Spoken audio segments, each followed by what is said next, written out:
आज हम बात करेंगे एक ऐसे आदमी की जो खुलेआम धमकी देता था।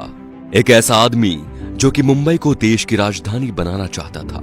एक ऐसे आदमी की जिसके दरबार में विरोधी भी हाजिरी लगाने आते थे। इनका नाम था बाला साहेब ठाकरे। चांदी के सिंहासन पर बैठने के शौकीन बाल ठाकरे खुलेआम धमकी देते थे। ये बात है सन 1990 के आसपास की। कश्मीर में इस्लामी आतंकवाद चरम पर था। कश्मीरी पंडितों को भगाया जा रहा था। अमरनाथ यात्रा चल रही थी। आतंकवादियों ने यात्रा बंद करने की धमकी दे दी और कहा जो भी अमरनाथ यात्रा आएगा वो वापस नहीं जाएगा। तब बाल ठाकरे ने एक बयान दिया कि हज के लिए जाने वाली 99% फ्लाइट्स मुंबई एयरपोर्ट से जाती है।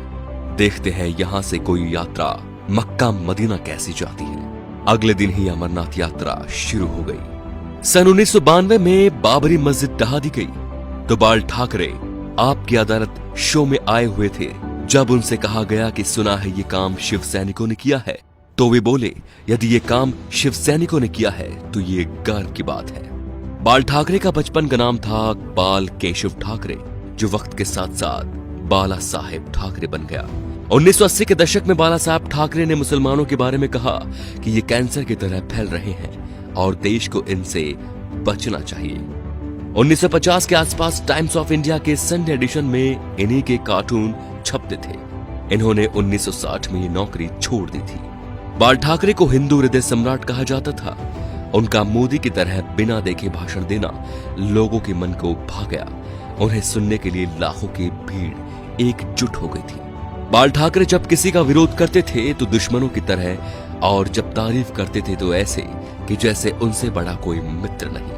19 जून 1966 को बाल ठाकरे ने शिवाजी पार्क में नारियल फोड़कर अपने दोस्तों के साथ पार्टी बनाई, शिवसेना, जो आज भी चल रही है।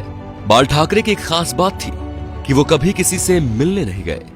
बड़े बड़े बॉलीवुड एक्टर बियर पीने और उनसे मिलने उनके घर आते थे, जैसे नरेंद्र मोदी, माइकल जैक्सन। बाल ठाकरे के कुछ स्पेशल शौक थे, सिगार, व्हाइट वाइन एक्सेट्रा। ज्यादातर लोग फोटो या इंटरव्यू में उनके हाथ में पाइप या सिगार होती थी। 1999 में बाल ठाकरे पर 6 साल तक वोट डालने और चुनाव लड़ने पर बैन लगा था, लेकिन बाल ठाकरे ने अपने जीवन में कभी चुनाव नहीं लड़ा। अपनी मौत से 2 महीने पहले ठाकरे का एक बयान आया कि आर्मी मेरे हवाले कर दो, मैं देश को 1 महीने में ठीक कर दूंगा। 17 नवंबर 1912 बाल ठाकरे का निधन हो गया। इस दिन मुंबई बंद था। अंतिम यात्रा में 5 लाख लोग शामिल हुए।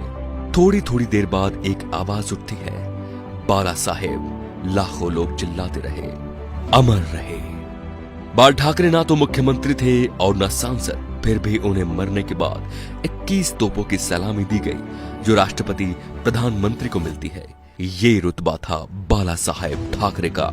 तो दोस्तों, ऐसे शेर दिल हिंदू सम्राट के लिए वीडियो को शेयर जरूर कीजिए और उनकी महानता को फैलाइए, ताकि आज जो शिव सैनिक या हिंदू उनके सिद्धांतों को भूल चुके हैं, उनके हिंदुत्व की रक्षा का संकल्प याद दिलाएं। जय श्री राम दोस्तों।